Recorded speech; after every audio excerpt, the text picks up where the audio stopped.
Ulang. Waktu ibadah orang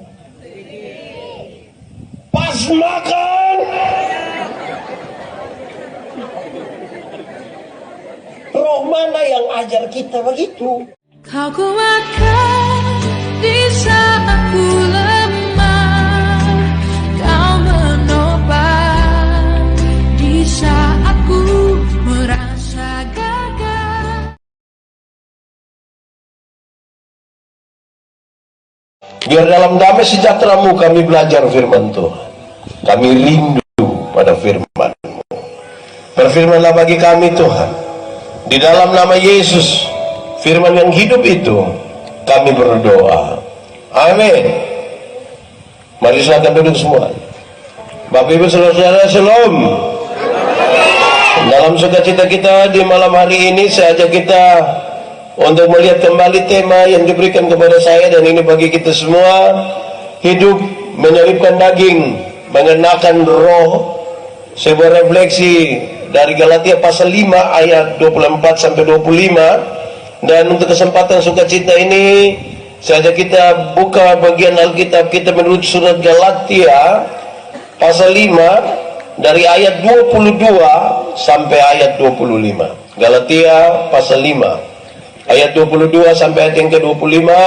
Yang sudah dapat katakan amin. Amin, betul. Separuh dia tidak buka Alkitab juga amin. Itu tipu, itu dia pun nama itu. Galatia pasal 5 ayat 22 sampai 25, firman Tuhan berkata demikian.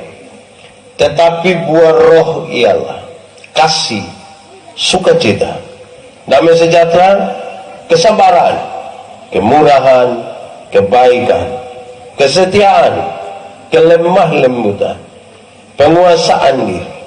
Tidak ada hukum yang menentang hal-hal itu. Barang siapa menjadi milik Kristus Yesus, ia telah menyelipkan daging dengan segala hawa nafsu dan keinginannya.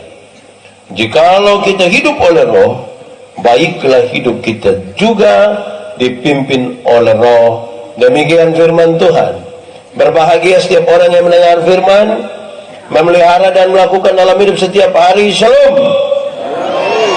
Kurang kuat. Shalom.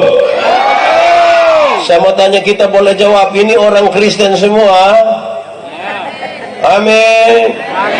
Benar-benar ini percaya Tuhan semua? Amin. Saya mau kasih tahu saudara bahwa kekristenan itu bertingkat-tingkat.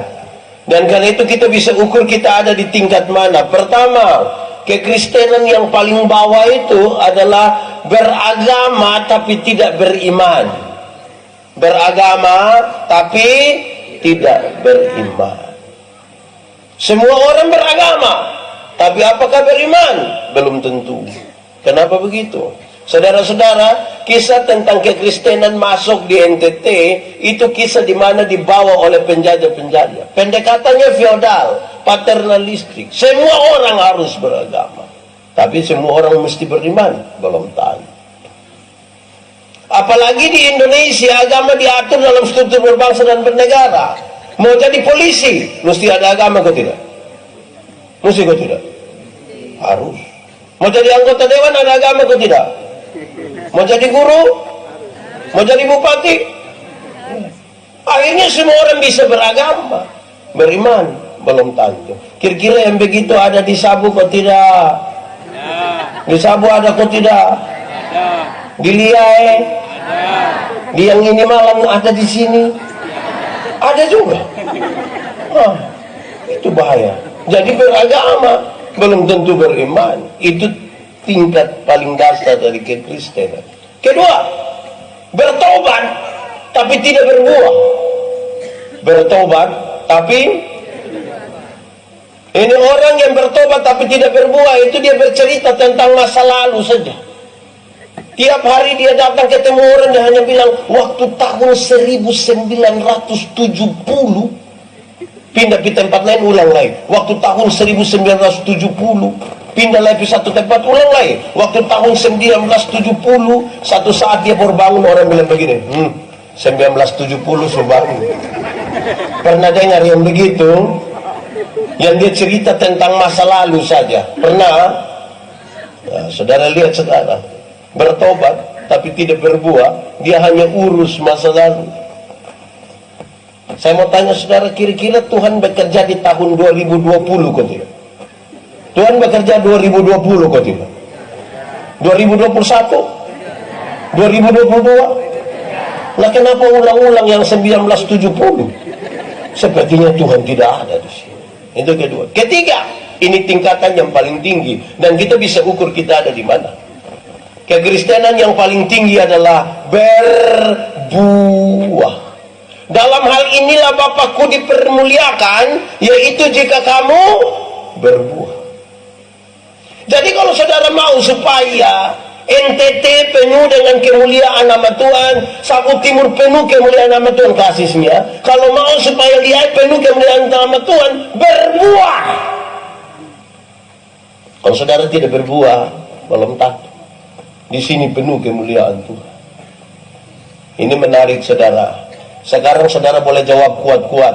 Berbuah bagi Tuhan gampang kok susah? Berbuah bagi Tuhan gampang kok susah? Susah kok gampang? Gampang kok susah? Susah kok gampang? Gampang! Berbuah bagi Tuhan itu gampang. Kau kenapa gampang? Oh gampang. Semua ranting yang melekat pada pohonnya, buah keluar dengan sendirinya tanpa diperintah. Saya mau tanya, pernah lihat pohon mangga? Pernah makan buah dari pohon mangga? Itu ranting itu ada orang sapu yang perintah dia berbuah. Dia buah keluar dengan sendirinya, amin. Itu berarti ranting yang melekat pada pohonnya, buah keluar dengan sendirinya. Banyak orang rindu berbuah, tapi tidak melekat pada pohon. Akhirnya dia pun buah ada, tapi buah plastik. Pernah lihat lemon plastik? Pisang plastik? Makan enak. Jadi mau berbuah bagi Tuhan, cukup melekat pada pohonnya, buah keluar dengan sendirinya. Yang sekolah angkat tangan, yang sekolah. Sekolah. Oke. Kalau kita belajar silakan turun tangan. Dari tanaman yang cari makanan itu apa? Terus akar kirim kemana? Di daun ada proses apa? Apa? Terus setelah jadi makanan dia kirim kemana? Dia kirim ke ranting, buah keluar dengan sendirinya tanpa disuruh. Banyak orang rindu berbuah tapi tidak melekat pada Tuhan. Bagaimana mau berbuah? Nah saudara-saudara, sekarang itu ketika kita melihat tentang buah, baru kita mengerti ini tema.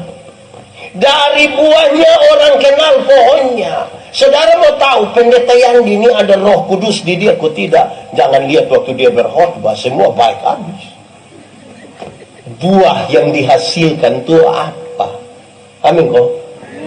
Buah apa itu yang paling penting? Khotbah tentang kasih tiap hari dia pu istri pu ini bangka. Di sini ada suami biasa pukul istri. Ada. Di Liaya ada. Itu yang faham apa? Atau saya balik dia pun pertanyaan. Ibu-ibu yang biasa kena pukul dari suami coba angkat tangan. Jangan. Berani angkat tangan pulang kena pukul ulang. Siapa mau tanggung jawab? Jadi saudara-saudara, berbuah bagi Tuhan ini nanti sebentar kalau mau lihat supaya hidup penuh dengan Roh Kudus, buah apa yang dihasilkan itu serius. Dan sekarang pembacaan ini kasih tahu kalau saudara menyelipkan dia punya daging, sekarang saudara akan mengenakan roh. Ukuran-ukuran ini akan menjadi pengukur untuk kita, apakah pada kita ada Roh Kudus atau tidak. Satu, disebutkan apa di situ? Tetapi buah roh ialah di Klasik Sagu Timur ini kasih aman kok. Tidak ada yang iri hati. Semua baik-baik. Kakak adik dong sayang. Tidak ada yang bakalai masalah tanah. Yang masalah tambah garam ada. Masalah sembunyi bensin ada. Nah ini tanda kasih tidak ada. Lalu saudara bicara tentang mau hidup dalam roh. Kenapa sampai bensin saudara baterai kuat-kuat? Ada apa dengan bensin? Saudara nih, ini kita pun soal. Kalau saudara mau tahu, yuk kasih. Kasih itu menunjukkan kepada kita bahwa yang daging kami selipkan, sekarang kami pakai roh. Roh menggerakkan kami untuk mengasihi. Mari kita ikuti yang saya bilang tentang kasih. Kasih ialah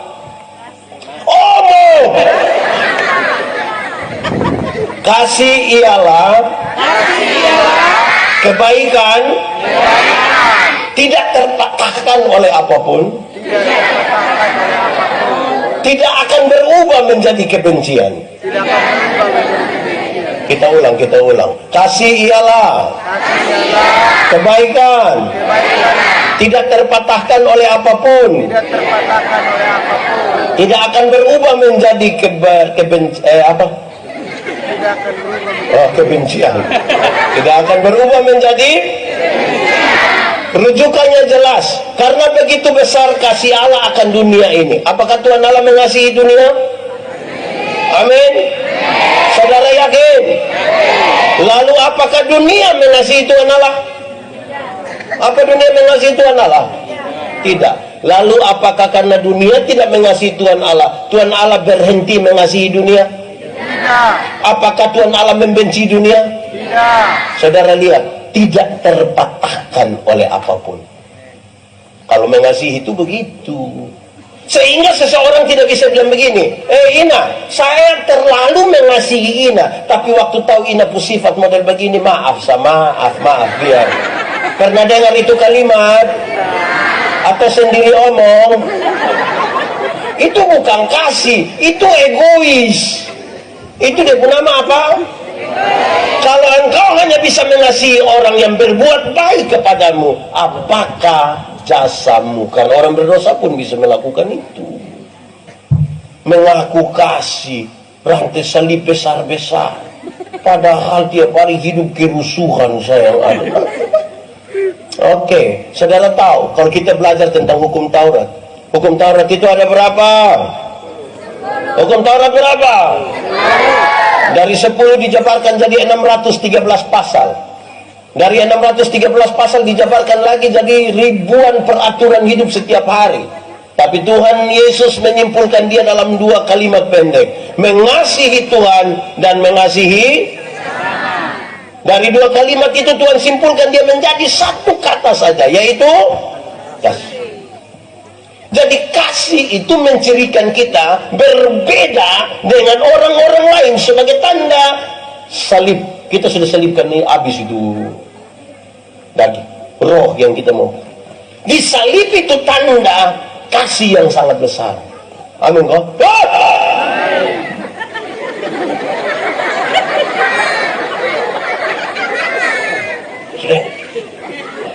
Oke, sekarang saya mau tanya.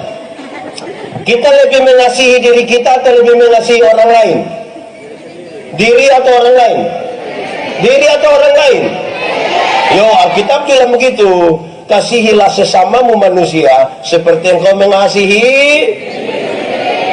Berarti kalau engkau tidak mengasihi dirimu, tidak mungkin engkau mengasihi orang lain. Sekarang saya mau tanya, apakah orang yang mengasihi dirinya dia mau dia terluka?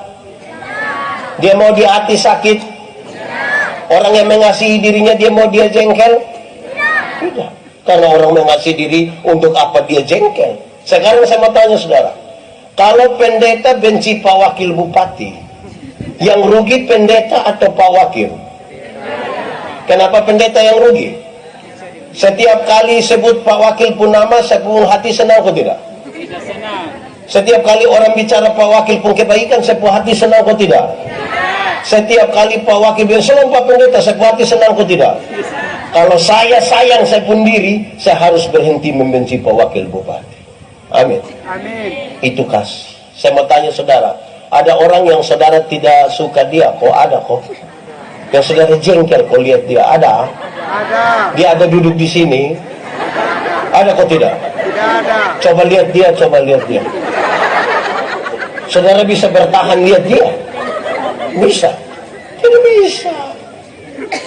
Saudara tahu, kalau kita jengkel orang, ada makanan enak-enak datang, kita sudah lapar, kepingin mau makan, basa-basi kita bilang begini, aduh, ini makanan macam enak-enak lain, siapa yang masak ini? Terus dia bilang, itu Ina yang engkau tidak suka itu. Itu langsung nafsu makan nih Bapak. Sengaja terima telepon juga keluar kok jalan, lapar toh. Jengkel. Kalau saudara hidup dengan kasih, pasti aman. Aman kok? Di sini kasih bagus. Apa? Bagus.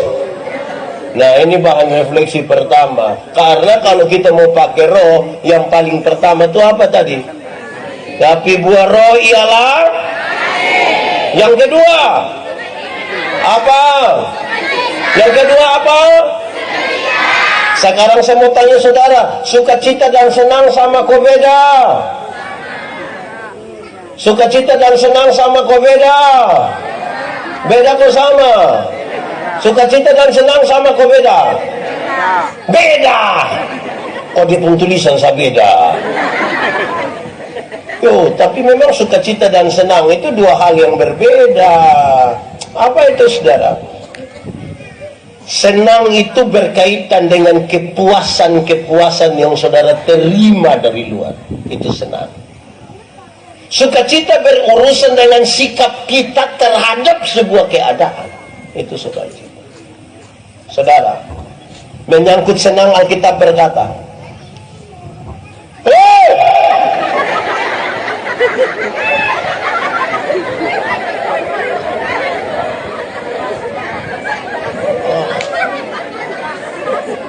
dua kali lah ya. Oke, dengar. Menyangkut senang Alkitab berkata, ada waktu untuk senang, tapi ada waktu untuk. Jadi kalau saudara sementara senang sekarang, ingat, sedikit lagi susah. Kalau saudara sementara susah sekarang, mungkin sedikit lagi mati. Kita juga tidak tahu kita hidup sampai kapan. Atau di sini ada yang tahu. Nah, tetapi menyangkut sukacita, Alkitab berkata, bersukacitalah senantiasa. Baik waktu saudara senang, baik waktu saudara. Tapi mari kita jujur, ada banyak orang cari Tuhan untuk dapat senang, bukan sukacita. Tapi kalau senang yang saudara cari, saudara, dunia bisa berikan bagi saudara. Kalau sukacita yang saudara cari, hanya bisa ditemukan di dalam siapa? Uang yang banyak membeli kesenangan, tapi tidak dengan sukacita. Uang banyak itu bisa beli tempat tidur mahal, kok tidak? Bisa beli AC yang 2 PK, kok tidak? Bisa. Tapi saudara bisa beli tidur nyenyak? Bisa. Uang yang banyak bisa beli makanan, kok tidak? Makanan yang mahal bisa beli, kok tidak? Tapi saudara bisa beli selera makan? Berarti untuk sukacita tidak terbeli dengan uang. Sekali lagi, kalau senang yang engkau cari, dunia bisa berikan bagi saudara. Tapi kalau sukacita yang saudara cari, hanya bisa ditemukan di dalam siapa? Ada orang di Kupang itu yang kalau dia pemalas, dia bilang begini, mari kok kita pi ini lipo, kita pi tanganga-tanganga Jubai, cari-cari senang. Justru dalam hati senang. Coba bayangkan sampai sana, kita kan hanya mau lihat-lihat barang. Orang lain belanja baru kita hanya lihat sah. Orang lain belanja kita lihat sah. Hati senang. Tidak lama nanti kita bilang, ama, foto saya di sini. Orang lain pulang bawa barang, kita pulang bawa foto. Senang. Banyak orang cari Tuhan itu untuk senang, bukan sukacita. Bahkan dalam ibadah, banyak orang ingin bersenang-senang, bukan ingin bersukacita. Saya mau kasih saudara, senang itu bagian dari sukacita, tapi senang itu bukan sukacita. Sama ke ban itu, tahu ban? Tahu ban? Nah, ban itu bagian dari oto, tapi ban itu bukan oto. Supaya jangan baru naik ban kira dia sudah naik oto. Senang dan sukacita dua hal yang berbeda. Amin kok? Oh, saya senang orang-orang kesehatan dong selalu bilang kebersihan bagian dari iman. Amin. Oh memang kebersihan bagian dari iman, tapi kebersihan itu bukan iman. Sebab kalau bersih itu yang iman, banyak orang lebih bersih dari kita. Betul ke tidak? Sehari ini bersih kok kotor. Sehari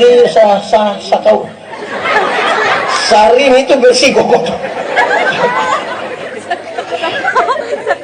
Bersih bagian dari iman, tapi bersih bukan iman. Supaya jangan salah. Nah saudara lihat, orang bersuka cita itu, dia tahu dia pusikap. Dia tahu dia pusikap terhadap keadaan. Baik senang, baik. Orang yang bersuka cita, kalau dia mengambil sebuah sikap iman, ada orang mati, orang pu istri sedih, keluarga sedih, betul ke tidak? Atau di sini kalau orang mati kita senang. Oh, yang judi dong senang sedikit. Oke. Waktu orang mati dong sedih. Orang yang bersuka cita, dia datang, dia tanya pada apa yang dia imani. Dia tanya begini, apa yang saya imani tentang kematian? Oh, yang saya imani tentang kematian ialah mati bukan akhir dari segala sesuatu. Mati adalah tempat di mana kita diubah dari tubuh yang dapat binasa ke dalam tubuh yang tidak dapat binasa, supaya kita hidup dalam kekekalan bersama Kristus di sorga. Berdasarkan keyakinan iman itu dia menyanyi, sabar dalam susah. Saudara tidak tahu ini lagu? Tidak tahu? Nah kenapa suruh saya solo? Sabar dalam susah sukamu, sabar apa? Tuhan ada sertamu. Sabar, sabar apa? Beri kuat padamu. Karena dia bertanya apa yang dia imani. Orang yang percaya Tuhan ada masalah atau tidak? Ada. Pasti ada. Karena ada masalah itulah dia bertanya. Setiap kali berjumpa dengan masalah dia tanya, apa yang saya imani? Supaya sikap dia sesuai dengan apa yang dia imani, dan sukacitalah dia. Makanya Paulus bilang, bersukacitalah senantiasa, tetaplah berdoa, dan mengucap syukurlah dalam segala hal. Sikap. Tanya, saya mau tanya, saudara punya masalah kok? Ada masalah? Tidak usah omong. Saya lihat yang ini muka masalah semua. Iya, masalah ialah kesenjangan antara harapan dan kenyataan. Harapan menikah umur 28. Sekarang sudah 36. Masalah itu tidak. Harapan menikah dan dia. Ternyata dia nikah dan kita pun teman. Masalah itu tidak. Tapi kalau ada masalah begitu tanya, apa yang saya imani? Amin kok. Ini orang punya orang tua mati, kok orang ada sedih, dia datang bilang, Pak Pendeta, saya satu lagu sebelum firman, saya satu lagu. Terus dia mulai menyanyi. Di dalam doamu kau sebut nama. Itu separuh semula. Terus di interlude-nya dong suruh anak kecil satu baca puisi dengan judul Ditinggal Ayah. Menurut saudara orang sedih kok tidak? Habis menyanyi baru dia bilang, semua menangis. Tahu nggak kalau bikin orang menangis? Orang kalau sudah kedinginan karena kehujanan, jangan selalu tambah dia di kolam. Di sini ada yang orang susah sedih dia datang bikin tambah sedih lah, ya ada di sini. Laki-laki kok perempuan, laki-laki kok perempuan. Nah dia pakai baju warna biru.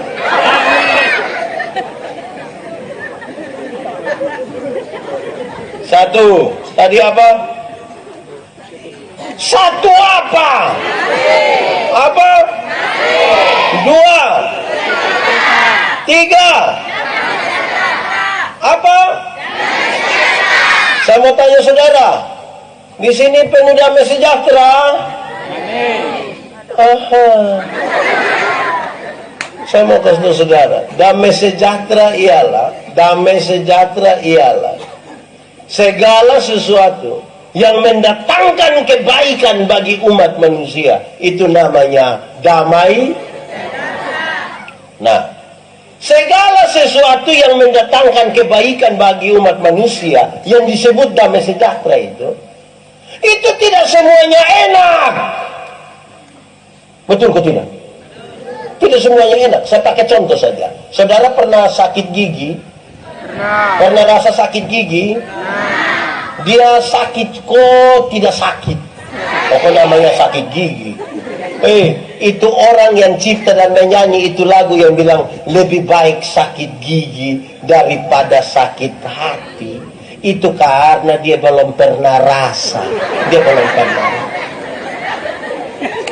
Sakit gigi itu Bapak, kita pakai kepala taruh di bawah, kaki di atas lah.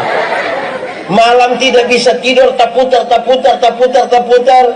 Orang menyanyi di ruang sebelah kita yang tersinggung di sini.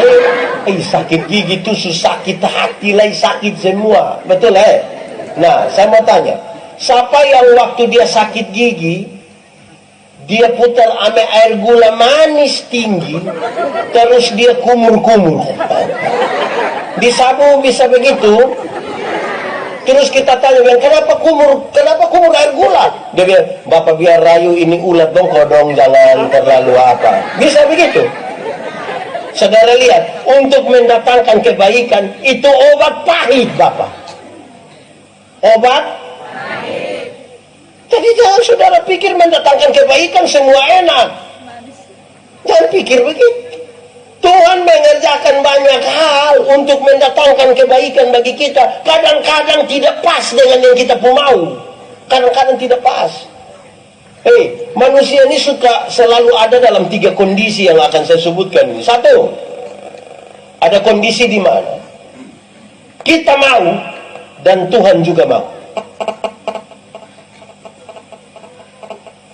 Nah, itu bunyi di. Saya mau tanya saudara sekarang, pernah alami kok tidak kita mau dan Tuhan mau? Pernah? Itu saudara purasa karmana? Kita lo senang kepingin bersaksi di segala tempat karena pas kita mau Tuhan juga, pas kita mau Tuhan juga. Sekarang saya tanya, pernah kok tidak saudara alami kondisi kedua ini? Kita mau tapi Tuhan tidak mau. Pernah? Lebih banyak dari yang kita mau dan Tuhan mau. Lalu sekarang, ketika saudara mau dan Tuhan tidak mau, apa perasaan saudara? Saudara bisa putus asa.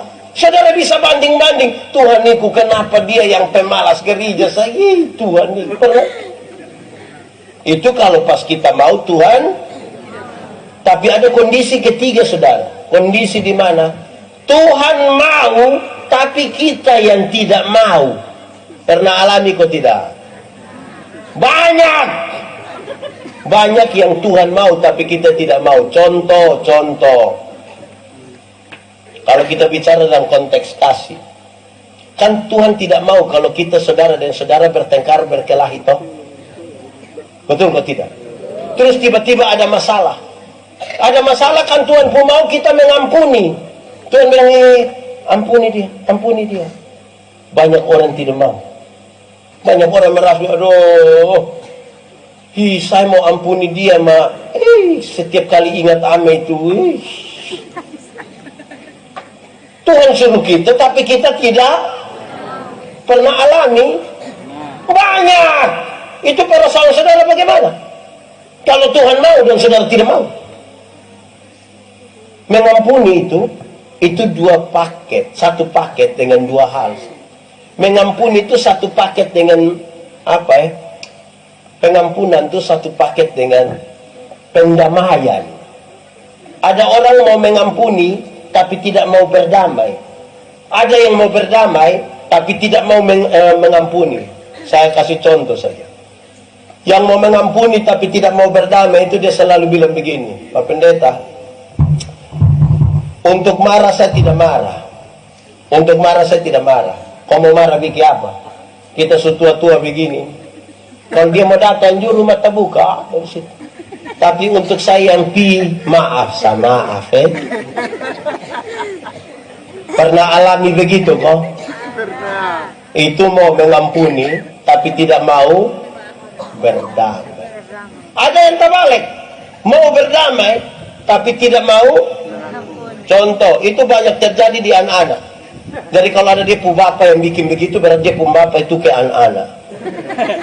Anak-anak kecil ini, kalau main kelereng kau bertengkar, berkelahi, dan subah marah dia pun bapak bilang, damai.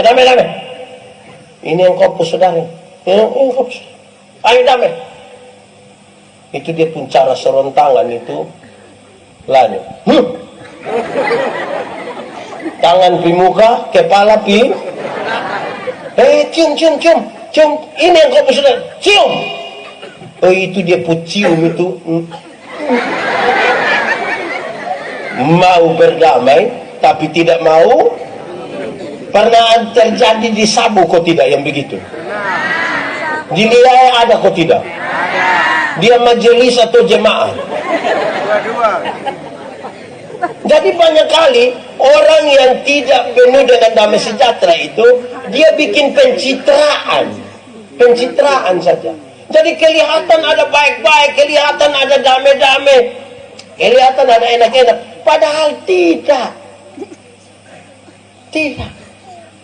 Di muka orang dong sengaja berdamai, kau rasa tidak ada masalah. Nanti pula baru orang tanya, sudah damai? Damai. Nah saudara begitu baru saudara bicara tentang roh ini. Jelas ya? Tiga. Satu tadi apa? Dua. Tiga. Empat. Kesal.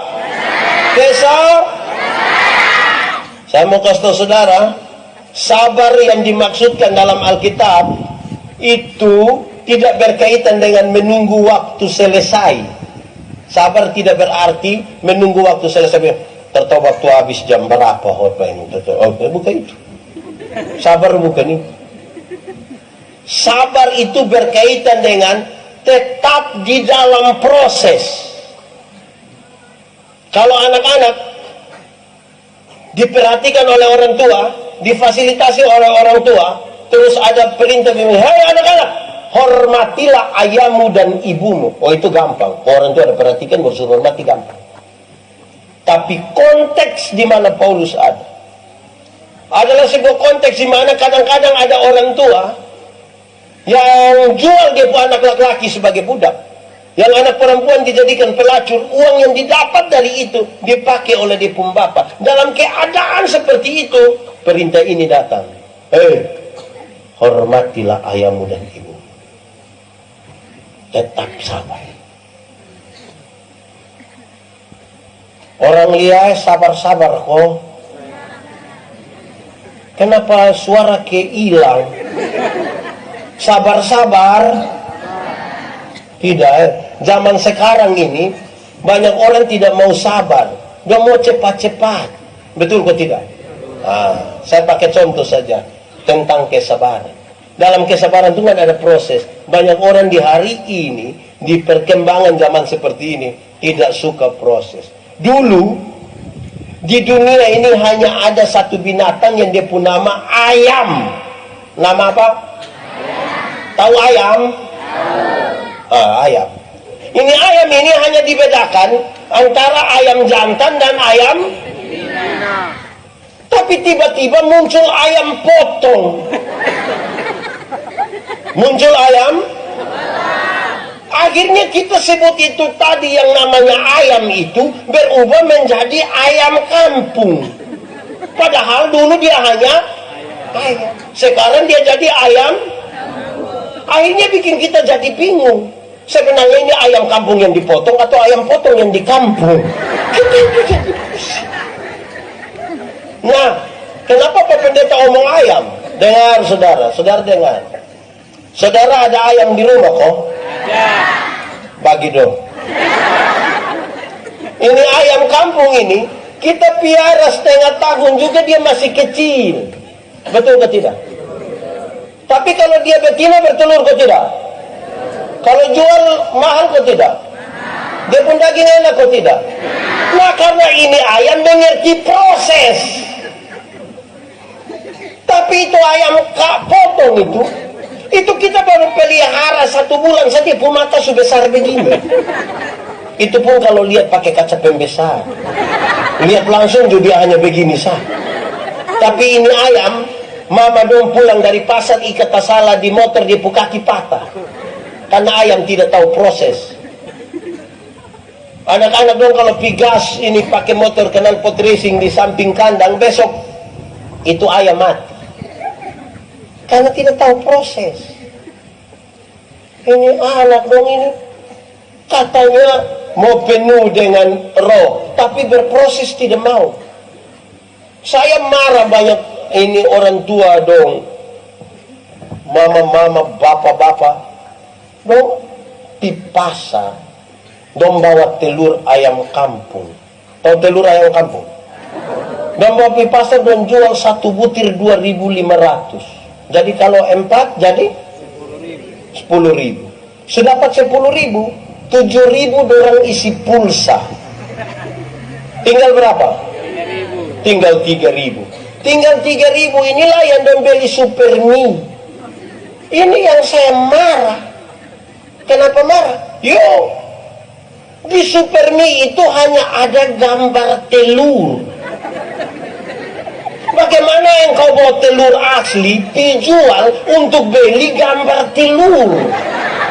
Ini manusia otak gimana ini?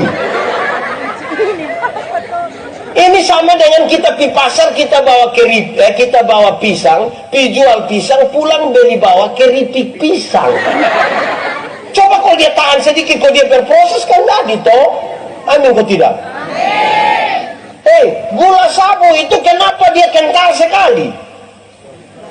Coba setahu saya, kenapa gula sabu kental sekali? Karena masak lama kok cepat. Pakai kayu banyak kok sedikit. Nah sekarang masih ada gula sabu yang kental sekali, yang potong pakai pisau. Masih ada. Kan orang supaya malas jadi mau cepat-cepat sah. Lama-lama tidak asli lagi dan kita tambah soda sedikit lah baru. Kalau saya tidak tahu saya dengan 150 Pak. Nah, kalau tidak berproses yang baik tidak bisa. Akhirnya kisah tentang iris tua, kisah tentang apa, mulai hilang-hilang kan orang tidak mau berproses. Nah bagaimana? Ini anak sekolah menuju 1. Kita tanya, cita-cita? Dokter Pak. Iya. Dokter mah dia kalau pas dengar libur bikin pengucapan syukur. Tapi kalau bilang masuk kembali tiba-tiba surat sakit. Tapi mau jadi dokter, nah itu dokter hewan juga tidak bisa. Kan kita bunuh kasmatin orang gila dong ini gara-gara kita punya pemal. Proses sedikit, amin kok. Orang tua dulu jalan kaki, betul kok tidak? Kamu tahu? Jalan kaki. Anak sekarang naik motor metik. Tapi kikar mana kok? Ini hanya soal proses. Proses itu kalau kita ada setia di situ aman, penuh kesabaran. Sabar. Orang tua dulu selalu kasih nasihat kita begini. Anak dong. Kalau kamu jalan menuju Seba, ada hujan di tengah jalan, jangan cepat-cepat balik haluan kembali ke liar. Kenapa? Kemungkinan besar di lidah manu tidak hujan. Jalan dulu. Coba-coba naik pohon tua, tidak bisa naik sekali lagi. Kalau saudara pernah mencoba, ada 2 kemungkinan. Bisa berhasil atau tidak berhasil. Ada 2 kemungkinan. Tapi kalau saudara tidak mau mencoba, hanya ada 1 kepastian. Gagal. Semua proses mah Bagaya. Saudara tahu, bersama dengan Tuhan itu menarik karena ada satu dua hal. Iman bertumbuh di tengah badai. Tuhan tidak pernah menjanjikan lautan tenang, tidak pernah janji. Bukan laut kalau tidak ada gelombang. Air yang tidak ada gelombang hidup nama apa? Aqua. Tidak ada gelombang. Tidak ada. Betul kok tidak? Proses seorang petinju yang disebut petinju hebat itu kalau dia pernah petinju dengan orang. Betul kok tidak? Membayangkan orang latihan terus foto, latihan foto, menang siapa? Proses. Kita sayang ke apa kok? Jadi bertahan di dalam proses itu sebuah kesabaran. Seberapa? Berapa?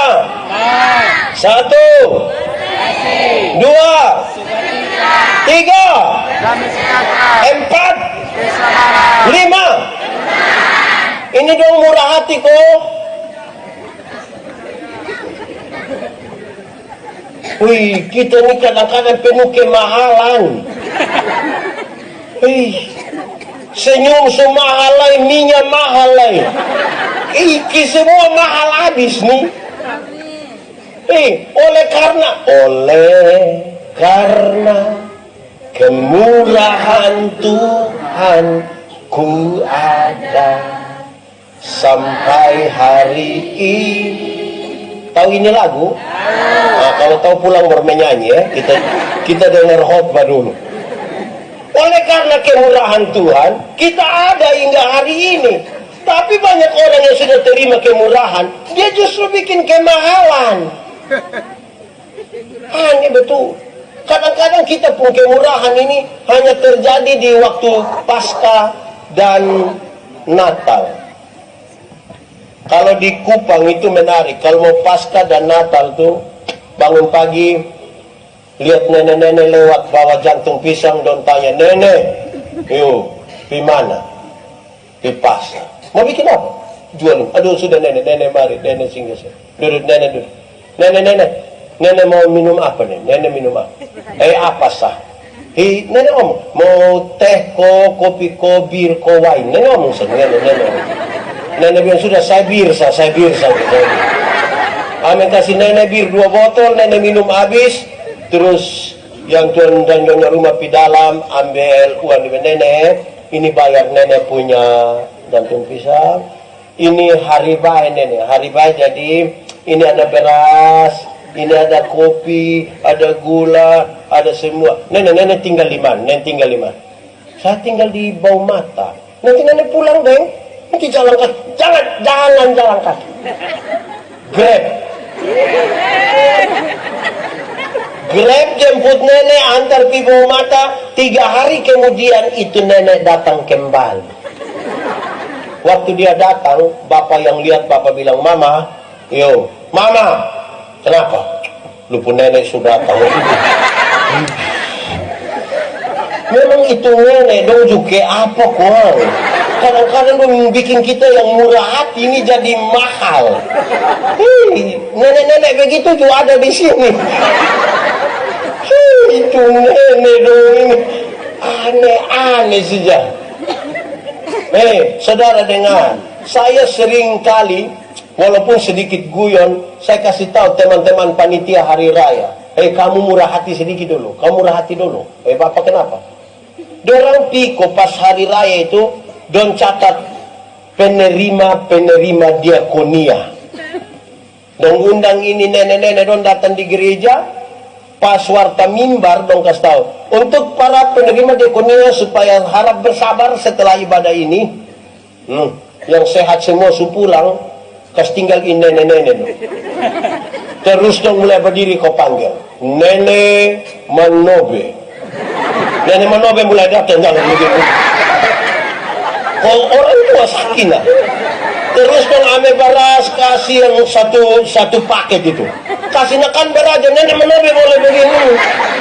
Dia bilang sabar nenek, kita foto dulu nenek, Saya mau tanya saudara, kira-kira kalau antar di rumah langsung bisa atau tidak? Untuk kepentingan dokumentasi kalau foto di rumah bisa atau tidak? Nah kenapa panggil nenek Manobe datang di sini? Saya pun nenek ada apa-apa kamu tanggung jawab. Mau bikin tindakan murah hati jadinya berat. Karena mana? Kita kasih beras bukan tidak boleh, sangat baik. Tapi beras 2 kilo bekas setengah mati nenek ini.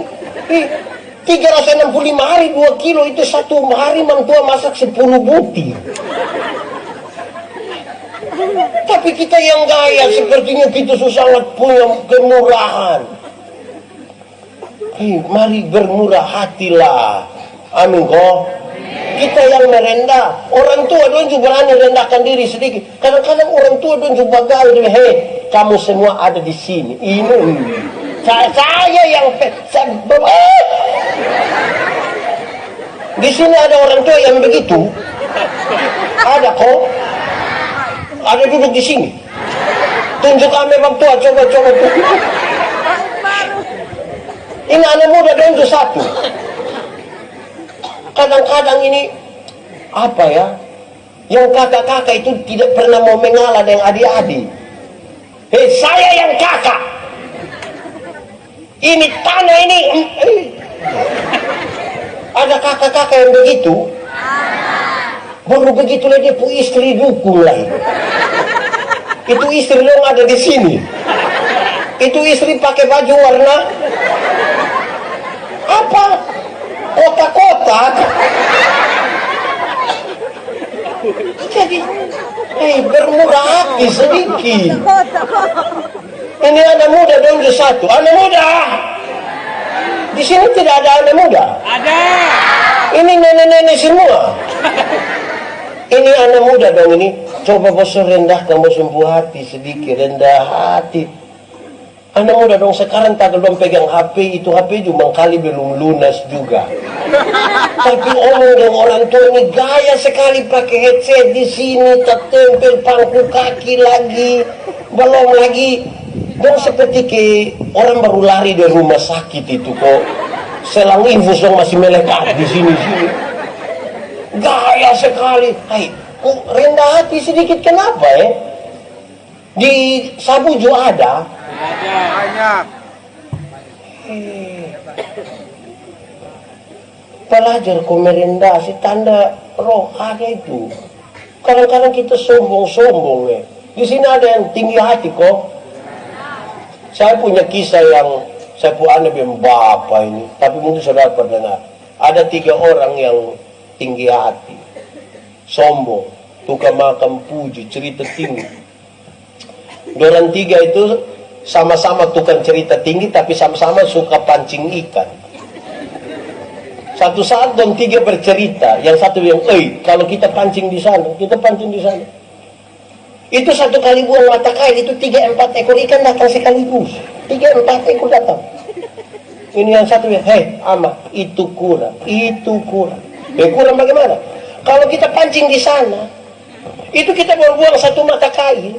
Yang 3-4 ekor ikan tadi itu bahwa memang dia punya istri anak. Yang satu bilang, kamu 20 kurang. Kurang bagaimana? Kalau kita pancing di sana, itu kita belum buang mata kail, kita belum buang. Itu ikan-ikan langsung keluar, ke bilang, ama pancing kami. Saudara bayangkan kalau manusia 3 begini, kita kumpul dia di satu ruangan setengah 2 minggu. Kira-kira datang dan sudah bunuh kok belum. Jadi tas turun sedikit kita pun bagaya-bagaya itu. Di sini ada yang bagaya. Yang baru tagal beli HP baru, saya tidak ada yang telepon. Pas lihat orang banyak dia sengaja, tidak ada yang telepon saya, tidak ada.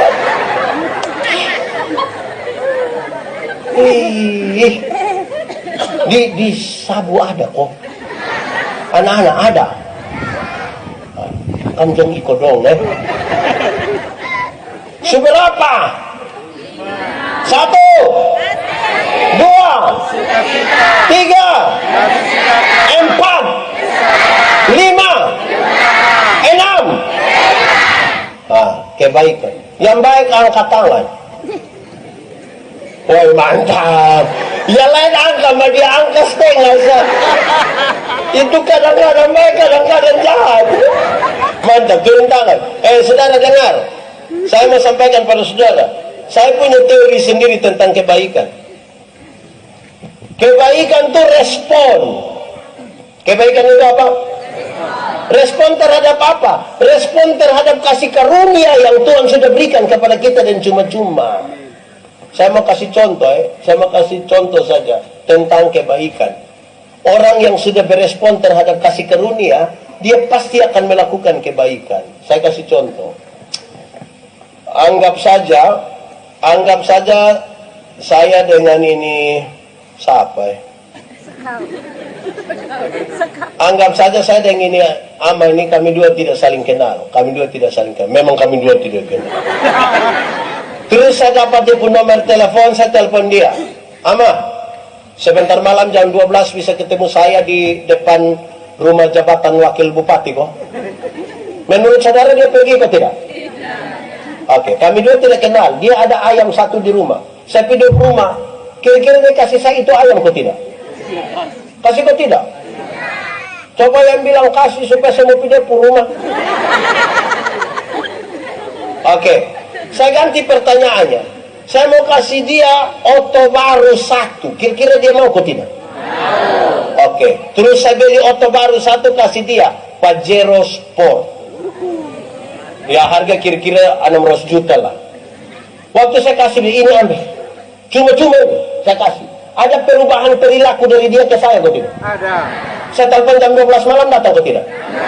Saya pergi ke rumah ada ayam satu, dia kasih kok tidak? Kenapa kok dia tak kunjung baik begini? Kenapa tiba-tiba dia baik begitu?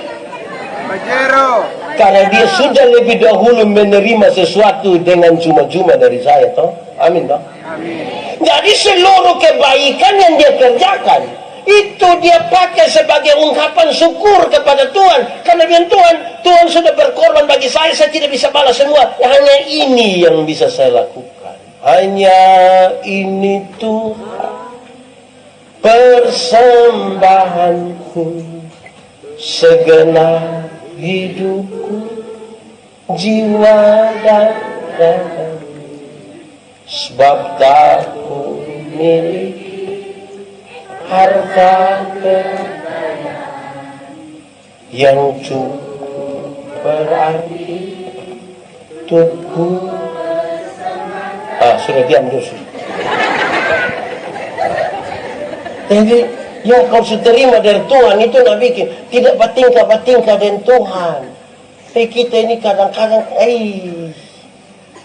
ada majelis jemaat itu yang misalnya ibadah ini saya tidak tahu. Di sini ada ibadah hari Senin, ada? Rabu? Jumat? Oke. Terus pengumuman. Ibadah hari Senin dipimpin oleh Menobe. Rabu Menobe. Jumat Menobe. Terus dia bilang, tidak ada orang lain lah, tidak ada orang lain. Saya sudah, biar saya, dan kamu hidup sah. Kok bisa begitu? Bayangkan kalau itu hari Tuhan bilang, tidak ada orang lain. Lucu, tidak usah. Jadi kebaikan itu respon terhadap kasih karunia. Kita tidak akan, tapi kita ini kadang-kadang kekarmana ya. Kalau di Tuhan itu kita kehitung-hitung malah persembahan. Saya kasih contoh persembahan. Ini sama-sama uang. Ada orang itu yang dia ambil itu dia cara lipat itu. Isi tanya, Ama, kenapa sampai begitu sekuat-kuatnya itu? Dia bilang, Bapak, kalau tangan kanan memberi, tangan kiri tidak boleh tahu. Saya bilang, iya, Ama pun tangan kiri tidak tahu, tapi saya tahu. Ini pasti 1000. Makanya begini. Kalau 100.000 itu kan tidak mungkin begini, Bapak. Separuh itu bisa pegang di ujung. Kadang-kadang pakai batok.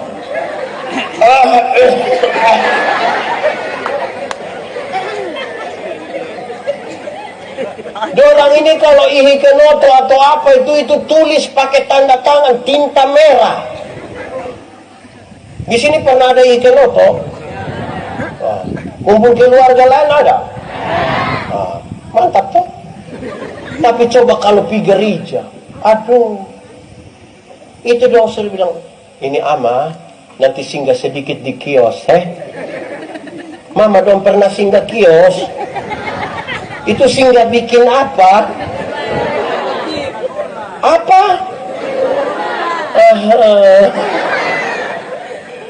Kita ini apa ini? Mana kita bu hidup ini? Oke, sudah apa? 1,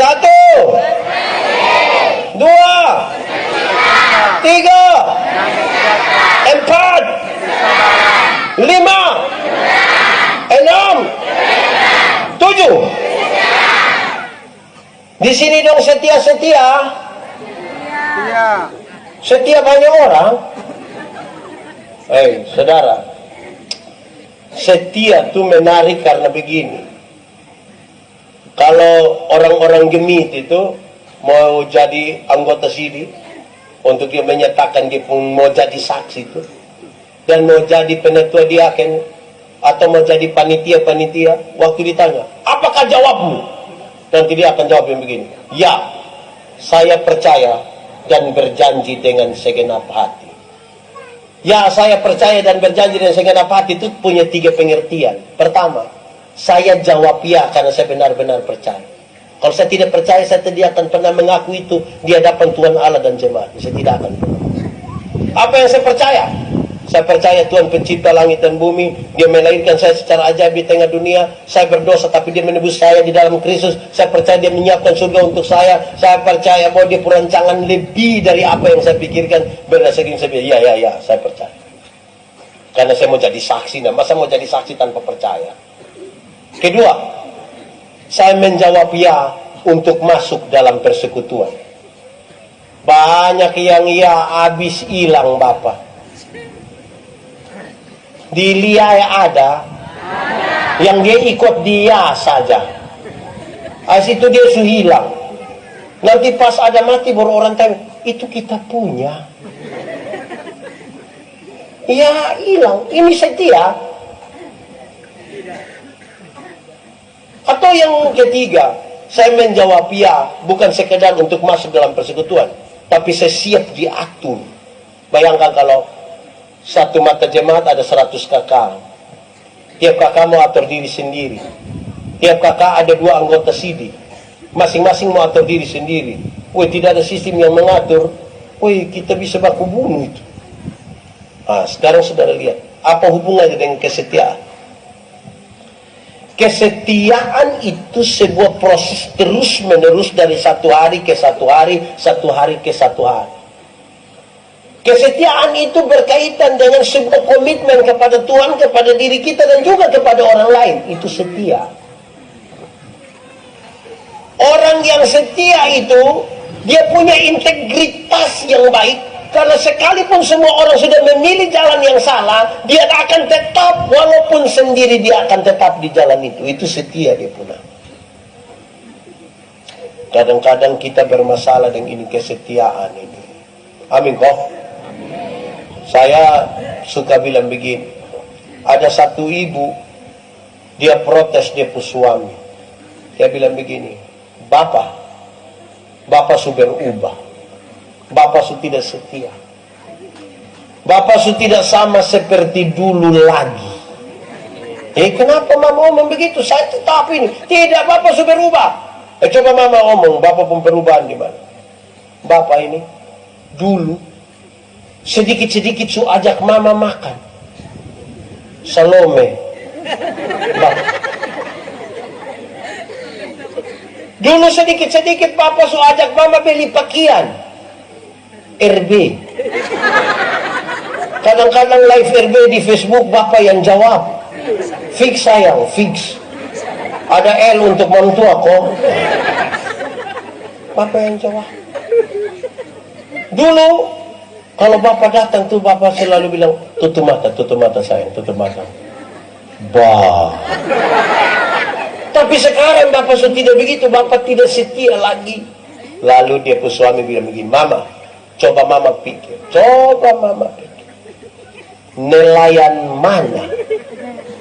nelayan mana yang kalau sudah dapat ikan dia masih buang umpan?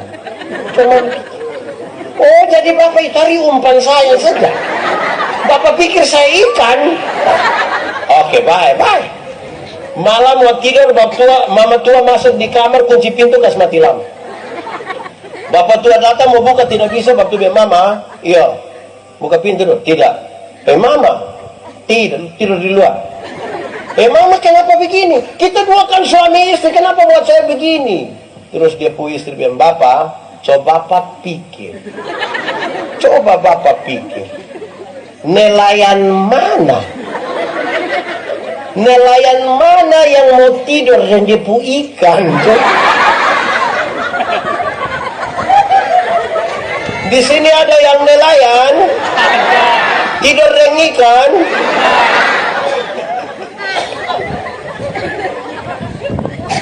Hei setia, yang ikut katekisasi angkat tangan, yang anak katekisasi dong, katekisasi. Oke. Saya mau tanya, Bapak Pendeta, katekisasi di sini berapa lama pokok? 1 tahun. Nah, orang lain pu anak boleh setia kok ikut katekisasi 1 tahun. Tapi nanti ada orang tua yang datang kau bilang, Bapak Pendeta nanti ada tabis kok, ada tabis sini kok. Iya kok, kenapa? Woi Bapak, saya pu anak yang sekolah dokter di Bandung itu. Wah, itu anak pintar sekali. Itu anak pintar. Itu dosen belum tahu, dia setel semua Pak. Nah, dia berhubungan dengan tabis. Oh ini, nanti dia datang, Bapak tolong tabis memang ya, Bapak tolong tabis memang. Kalau Pak Pendeta bilang tidak, dia pun Bapak tersinggung. Mau balik Papa nama gereja, mau pindah dari gereja, pindah.